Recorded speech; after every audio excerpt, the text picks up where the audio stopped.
Hey everybody, welcome back to another episode of the mel0n Review. Now, for those of you who have watched the channel for a little while, you'll know that my favorite skate type is the X-Raypad Obsidian Donuts. I've been making those skates ever since I reviewed them a couple months ago, and in my opinion, they're one of the best, if not the best skate available on the market. But the Obsidian Donuts might be dethroned today, as X-Raypad has released two updated versions of my beloved donut skates in the form of the X-Raypad Obsidian Air and Obsidian Air Pro donut skates. Both of these new donut skates are still the same shape as the prior donuts, but they have the added benefit of that foam layering we saw in the Obsidian Air and Air Pro dots, which makes these new Air donuts pretty much completely silent on hard pads. Now, I already covered the Obsidian Air and Air Pro dots a couple weeks ago, and those skates were a massive improvement from their original versions, so I'm hoping today we're going to see the same thing here with the Obsidian Air and Air Pro donut skates. But before we get into the review, I did want to say a big thank you to X-Raypad, who was kind enough to send out the Obsidian Air and Air Pro donuts for review. Thank you very much to them. They were also kind enough to send over the brand new Jade Air dots and Jade Air donuts, and I will be talking about those in a future video, so be sure to get subscribed so you don't miss the review of the Jade Air donuts and dots coming very soon. And as always, this video will be fully subtitled and timestamps will be available down in the video description. Alright, now with all the intro stuff out of the way, let's go ahead and get right into this episode of the mel0n Review. Alright, let's talk about pricing and unboxing for the Air donuts here first. Now, both the Obsidian Air and Air Pro donuts retail for $15 USD, but as always with X-Raypad products, if you buy them directly from X-Raypad, they're a little cheaper, the donuts retailing for $9.90 USD.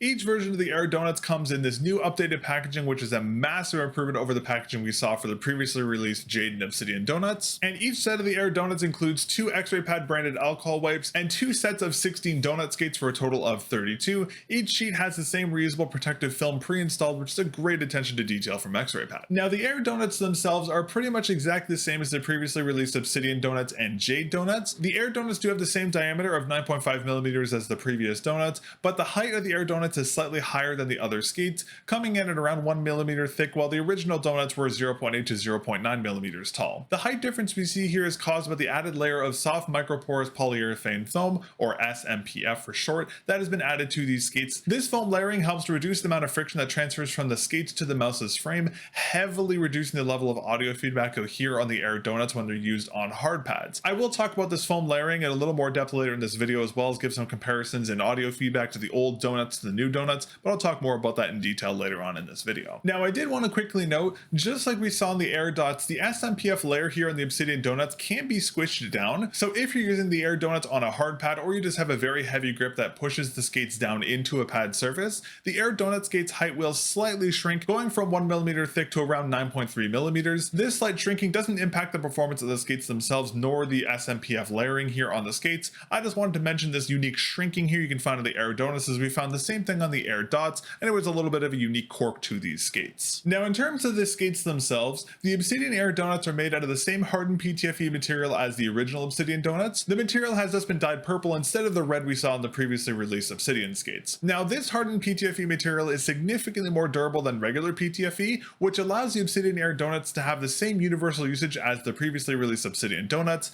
allowing them to be used both on soft and hard pads. Personally speaking, I still find the Obsidian Air donuts to be the best on soft pads, as due to their larger diameter, you can get the speed you want from a dot skate, but in a larger surface area that's usable on softer mouse pads where you can't use dot skates. Pads like the Infinity Mice Ruin and the X-Raypad Origins Pro Cerberus Extra Soft are great examples of pads where you can't use dot skates like the Air Pro dots, but donut skates work perfectly fine due to their larger surface area. Of course, you still can use the Obsidian Air donuts on hard pads. The hardened PTFE material will be much more durable than non-hardened PTFE, so they will have a longer lifespan, and the added benefit of this SMPF layering heavily reduces the audio feedback you hear on hard pads compared to the original versions of the donut skates. I'll talk more about the details of the audio feedback later in this video, but they are usable on both soft and hard pads, and they do perform very well on both types across the board. The Obsidian Air Pro donuts, on the other hand, are a very interesting skate.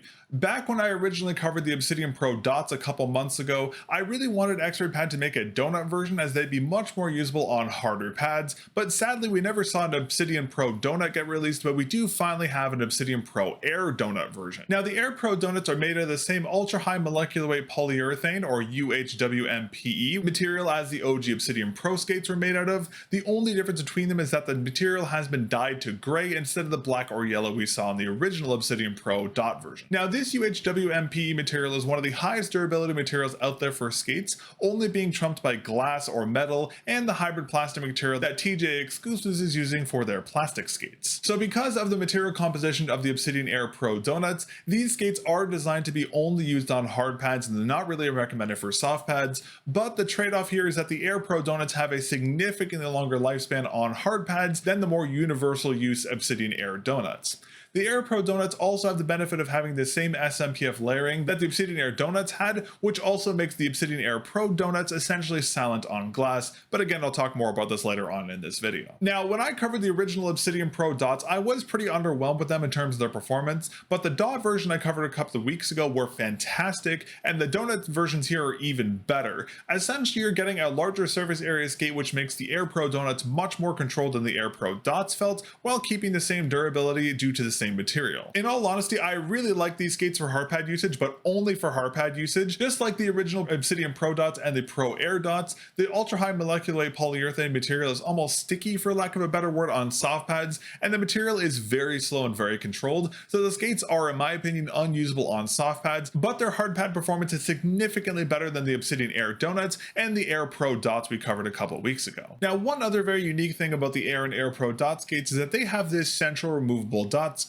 but unfortunately this removable central dot is just as useless as it was on the original donut skates. When I talked about the original donuts, the central dot had this kind of sharp edge to it, so you couldn't really use them as tiny dots or micro stabilizers, as the hard edges would catch on mousepad surfaces, which was very unfortunate. My suggestion to X-Raypad was to round the edges of this central dot slightly so they could be used as a micro dot or a very tiny stabilizer. But unfortunately here on the Air and Air Pro Donuts, the edges of this central rounded dot are just like they were on the previous versions of the donut versions, with this sharp 90-degree edge to them, which makes them widely useless, which is very disappointing. Again, I really would have liked to see X-Raypad slightly around the edges of these central skates that actually be usable, but as of right now, they're just pointless. Now, you can leave the central dot installed on the skate if you want to, or you can take it out. It doesn't affect the performance of the donut skate in either way. I just wish you didn't have to waste them, because it's just a bunch of wasted PTFE, and these could absolutely be usable if they were slightly rounded on the sides. Hopefully we'll see X-Raypad round them on a future version of the donut skates. Again, I really wish that they did it on these versions, but unfortunately it looks like we're gonna have to wait a little longer to see some improvements to this central dot. All right, let's talk about performance next. First, let's talk about the Obsidian Air Donuts. In terms of soft pad usage, the Obsidian Air Donuts are very similar to the non-air counterparts, since both versions of the skates are made of the same hardened PTFE material and the dimensions are essentially the same, aside from a slight difference in the height. The Obsidian Air Donuts are essentially identical to how the original Obsidian Donuts felt, being a very controlled but very fast skate that has a very overall balanced feeling in terms of performance profile. And as I mentioned earlier, due to the dimensions of the Air Donut skates, they are perfect for soft pads like the Infinity mel0n or the X-Raypad Origins Pro Cerberus Extra Soft, as the larger surface area prevents these skates from bottoming out like dots do. The only downside in terms of the soft pad usage for the Air Donuts here is that the SMPF layering doesn't really do anything on soft pads. It does make the skates slightly thicker, but that doesn't really do anything in terms of their performance. In terms of hard pad usage, the Obsidian Air Donuts are fantastic, not as controlled as they will be on fabric of course, but still a very solid skate for hard pad usage. The hardened PTFE material makes the Air Donuts very durable, so the lifespan of the skate is going to be much longer than it would be on a 100% PTFE skate like the X-Raypad Jade skates. And while the SMPF layering here on the Obsidian Air Donuts was pretty much useless on soft pads, this layer is amazing here in terms of hard pad usage. The previous Obsidian Donut skates were quite loud on glass, and this added SMPF layer does make the Air Donuts essentially silent on glass, which is an amazing upgrade. Overall, the Obsidian Air Donuts are a fantastic upgrade from the original Donuts, but I will say the Obsidian Air upgrades only really apply to hard pad usage. Soft pad usage is unchanged from the original Obsidian Donuts, so if you're going to get donut skates for hard pad usage, I'd recommend getting the Obsidian Air Donut version. If you're going to get a donut skate for soft pad usage, I would recommend getting the non-air versions or the original Obsidian Donuts, as it doesn't really make a lot of sense to pay more for the SMPF layering if you're not going to be utilizing it on a hard pad. Alright, next up let's talk about the Obsidian Air Pro Donuts. Now, since X-Raypad has only released an air and non-air version of the Obsidian Pro Dots, I don't really have a donut skate to directly compare the Air Pro Donuts to, but I will say that the Air Pro Donuts are in my eyes a better version of the Air Pro Dots. Now, just like all the previous Obsidian Pro skates, due to the ultra high molecular weight polyurethane material, the skates aren't ideal for soft pad usage. The skate material has extremely high friction, so it makes soft pads initial friction unusably high in most use cases. I guess you could utilize them on some glass infused soft pads, but even in that case you're still better off going for the original Obsidian Donuts, as the hardened PTFE material won't be as sticky than the ultra high molecular weight polyurethane material here on the Obsidian Pro Air Donuts. But while soft pad usage isn't the greatest, where the Air Pro Donuts shine is hard pad usage. Now I love the Obsidian Air Pro Dots as they were a massive improvement over the non-air version, and the Air Pro Donuts here are just an even better version of those dots, of course just in a different size. That same highly controlled stickiness I mentioned earlier when I talked about soft pad usage here with the Air Pro Donuts works in favor of their performance here on hard pads, as it makes the skates very controlled and very smooth. The UHWMPE material also gives the Obsidian Air Pro Donuts an insanely long lifespan, even longer than the lifespan on the hardened PTFE of the Obsidian Air Donut skates. And just like we saw with the Air Donuts, the SMPF layering makes a massive difference in the levels of audio feedback you're going to hear from the Air Pro Donuts, making them essentially completely silent. Overall though, I'm very impressed with the performance here in the Air Pro Donuts. I will admit I wasn't the biggest fan of the original Obsidian Pros, but the Air Pro Dots were a fantastic upgrade, and the Air Pro Donuts here are just even better than the Dots. These in particular have impressed me so much, they're actually my go-to skate for glass pad use, so props to X-Raypad, they've done a fantastic job here with the Obsidian Pro Air Donuts. Now before we move on, I did want to make a quick note about the working periods here in the Air and Air Pro Donut skates. Now keep in mind this only applies to hard pad usage, there isn't a working period for soft pad usage. When the Air or Air Pro skates aren't worked in, their performance might feel a little odd, so the level of control, the smoothness of the glides, and the consistency of the stopping power might feel a little inconsistent while the skates aren't worked in. The best way to work in the Air and Air Pro Donut skates is to just use them, but you can speed up the work-in process by doing circles on a hard pad both clockwise and counterclockwise. You might need to repeat this process a couple times, particularly with the Air Pro Donuts, but after a little bit of elbow grease, the Air and Air Pro Donut should feel much more controlled and much smoother and much more consistent overall. Now the surface of the hard pad that you're going to be using the skates on might affect this process and make it faster or slower, and of course the skate material will affect this too. The Air Donuts will have a shorter work-in period, while the Air Pro Donuts will be a little longer due to their ultra high molecular weight polyurethane material, which is much more resistant to wear. But be patient and work in the skates until they feel consistent. Again, it may take a day or two of usage to fully work them in, but once they are worked in, the skates will perform significantly better across the board on hard pads. Alright, now let's talk about what is arguably the biggest improvement here on the Air versions of the Donut skates, the audio feedback. When I reviewed the Air and Air Pro Dots, there was a massive difference between the audio feedback compared to the non-Air Dots, and here on the Air and Air Pro Donuts we see the same thing. Now to better illustrate the differencing in the level of audio feedback between the skates, I'm going to give you some audio comparisons between the OG Obsidian Donuts, the Obsidian Air Donuts, and the Obsidian Air Pro Donuts on a couple different hard pads so you can kind of better understand the differences between these skates.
Now, just before we move on, I wanted to make a quick clarification. The reason why the Obsidian Air Pro donuts are a little louder than the previous versions here is because I primarily use these donuts and I work them in on a glass pad that is not public yet, and it has a very abrasive surface, which is why the Obsidian Pro Air donuts are much louder than these other versions, just because I've worked it into a very abrasive pad. If you break in these pads on different kinds of glass pads, they will of course be much quieter, but I just want to let you know that's why these ones are so much louder than the rest. It's not because they're bad or worse than the other versions, or it's not because the SMPF layering isn't working. It's just because I broke these versions of the skates in on a very, very abrasive pad. Unfortunately, I can't talk about that pad right now because it still is under NDA, but I just wanted to clarify that before we move forward. All right, now overall, I have been pretty positive about the Air and Air Pro donuts, but sadly, there is one critical issue with these skates that has carried over from their predecessors, and that is their sizing limitations. Due to their 9.5mm width, the donut skates are slightly too large to fit in some mice's skate cutouts, most notably the Pulsar X2V2, X2H, the Ponage Stormbreaker, and the Razor Death Adder V3. Now, just at a glance, it does look like the donut skates fit, but if you look closer, you can actually see that the donuts warp to fit in the channels because they're ever so slightly too large. Now, obviously, warp skates are a massive issue, so sadly, you can only use the donuts on mice with very large skate cutout areas, like the Wise Owl Cloud or the Zowie U2. Now, I talked about this issue when I first reviewed the Jade and Obsidian donut skates, and I recommended that X-Raypad slightly shrink down the donuts to around 8.5 to 9mm, as cutting off that 0.5mm to 1mm would make the donuts fit perfectly on every mouse out there. I was really hoping X-Raypad was going to shrink down the Air and Air Pro donuts, but as it turns out, they're the exact same size as the previous donuts, so they have the same issues. This is arguably the biggest issue with all of X-Raypad's donut skates, aside of course from the central dot not being usable at all. I really hope X-Raypad will shrink down a future version of the donut skates, but as of right now, just be sure to measure the install areas on your mouse before you get any of X-Raypad donut skates, as they might not fit on your mouse. Alrighty, and lastly I wanted to talk about skate reusability. The original Obsidian donuts had fantastic reusability, and the 3M adhesive had great adhesion but was also very easy to remove and reinstall if needed if you wanted to swap the skates from one mouse to another. And that reusability has carried over here to the Obsidian Air and the Obsidian Air Pro donuts, but to a higher degree. Because of the added SMPF layer between the skate and the adhesive layer itself, the Air and Air Pro donuts are much easier to remove than the OG donuts were, as this foam layer is much more malleable, so it's much easier to dislodge this 3M adhesive than it was in the older versions of the donut skates. The Air and Air Pro dots had a similar improvement to their reusability when I talked about them a couple weeks ago, and I'm very happy to see the same improvement to the reusability here on the Air and Air Pro donut skates. Alright, well in closing, overall the Obsidian Air donuts are a fantastic upgrade to the original Obsidian donuts. The hard pad usage on both the Air and Air Pro skates have been massively improved. The Air donuts, I'll admit, are a bit of a half upgrade since the soft pad usage is the same, but the hard pad usage has been significantly improved over what it was on the Obsidian donuts. The Air Pro donuts, on the other hand, are without a doubt one of the biggest upgrades I've ever seen to an X-Raypad skate in quite a while. The Air Pro donuts are without a doubt the best hard pad optimized skate I've used this year, and they're going to be my go-to hard pad skate for the foreseeable future. Just overall, they are a fantastic skate. But despite all these improvements, the Air and Air Pro donuts still do have some of the shortfalls of the previous donut skates, where their sizing is slightly too large to be installed on some mice, and the central dot is still largely useless due to it not being rounded. As I said earlier, I would love to see the donut size down slightly to around 8.5 to 9mm, and the central dot rounded on the edges so it can be used as a micro dot or a stabilizer. Those changes would make the donut skates perfect in my opinion, but it looks like we're gonna have to wait a little while longer for X-Raypad to make some changes to the donut skate lineup. If you'd like to learn more about the Obsidian Air and Air Pro donut skates or pick up a set for yourself, I will have the product pages and some more information down in the video description for you. But that's going to be everything for this episode of the mel0n Review. Thank you very much for watching. Big thank you to X-Raypad, who was kind enough to send over the Obsidian Air and Air Pro donuts for review. I greatly appreciate it. If you enjoyed the review, be sure to leave a like and get subscribed to the channel. As I mentioned earlier, X-Raypad did also send over the X-Raypad Jade Air dots and Jade Air donuts, so I will have a review on those coming up very soon, so be sure to get subscribed so you don't miss that video. Big thank you to our channel members, UKI89, Prince, It Was Luck, and Lunaris. Thank you very much for all your support. If you'd like to become a member here and the channel and support what I'm doing here on the channel with the in-depth reviews of the Teardown project, you can become a member for only $2 Canadian a month. That is the best way to support the channel directly, so thank you very much in advance for your support. You can also support the channel by using code mel0n with a 0 over at Lethal Gaming Gear, Potent Gaming, Beck Keys, TJ Exclusives, and a couple other retailers to save yourself some money on your orders and help directly support the channel. But that's everything for today. Thank you again for watching my review of the X-Raypad Obsidian Air and Air Pro donuts, and I'll catch you all next episode of the mel0n Review. Peace.